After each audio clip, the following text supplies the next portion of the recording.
Lesley caught up with Lesley to talk books. These days, we tend to communicate with each other through SMS on our mobile phones or maybe through a quick email. In fact, it looks like the art of writing is virtually dead. For Lesley Lokko, this passion for writing has become her career.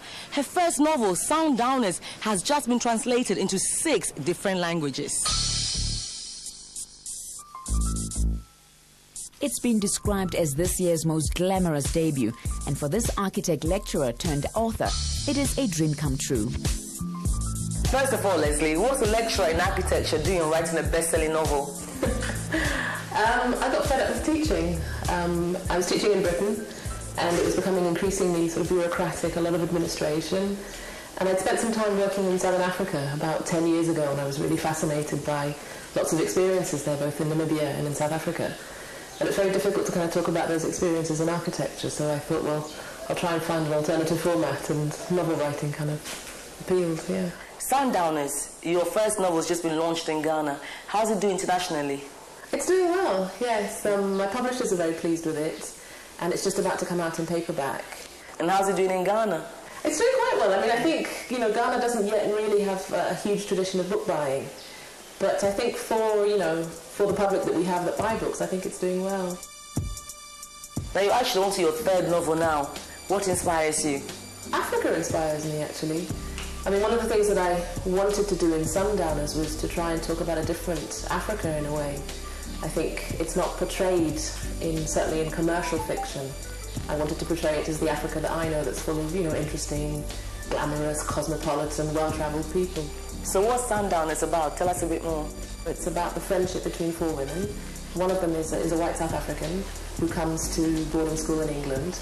And it's about the relationship between her, she's a fictional diamond heiress, and the fictional son of a very prominent South African black politician. So it's a kind of modern Romeo and Juliet in a way. And just like any author worth their salt, Lesley's bookshelf is filled with books of every kind of genre imaginable. Lesley, there's so many books here. Yeah. I mean, I think it's one of the nice things in a way about growing up in Ghana. I mean, when I was a kid, we didn't really have a huge amount of choice. You sort of went down to the local bookstore and you just, you took what was there.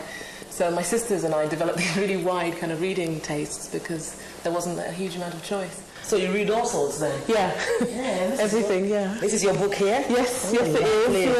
Yeah. It looks so plush. I like markets. Thank you, yeah. Unanimously acclaimed as a blockbuster with brains, Sundowners is about glamour, riches, love and faraway places. And what better way to discuss it than over coffee and a delicious, decadent slice of cheesecake. Now, Lesley, you're working on your 3rd novel. So let's talk about that in the 2nd one. Okay, the 2nd one is Saffron Skies. That's a kind of proof of the cover. It took quite a while to get there. And it's set again, it's in London, New York, Barcelona. Mali is a main location. And it's about the relationship between an English Jewish girl and a politician from Mali. So set in Africa, again, as the first one, yes. Where did you get the inspiration for this story? People you meet. Africa's full of very interesting people. Yeah. Now, all your friends must be frightened of you because they're going to end up in your books, right? Yes, no, everyone's being a bit cautious around me at the moment, but yeah. After you've written your story, how easy is it to get it published? What happens is, the first time I got a 2-book deal with my publishers, so they took Sundowners and there was a commitment for a 2nd book. And I've just signed now a contract for books 3 and 4. So the idea is to keep writing about one a year is what they want. Now the ideas are really flowing, aren't they? Yeah, at the moment, yes. And I've got a little surprise for you. It's a copy of Sundowners to say thank you very much for coming all this way as well. Wonderful, I'm so honoured. And you're going to sign it as well? I'm going to sign it, yeah. Beautiful.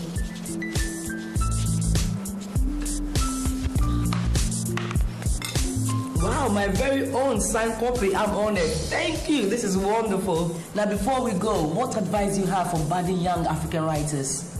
I think somebody once said to me, 1,000 good ideas are not worth as much as one bad idea put into practice. So just do it. Well, Lesley, thank you very much. Thank you. It's been a real pleasure meeting you. And there you have it. All it takes is putting pen to paper.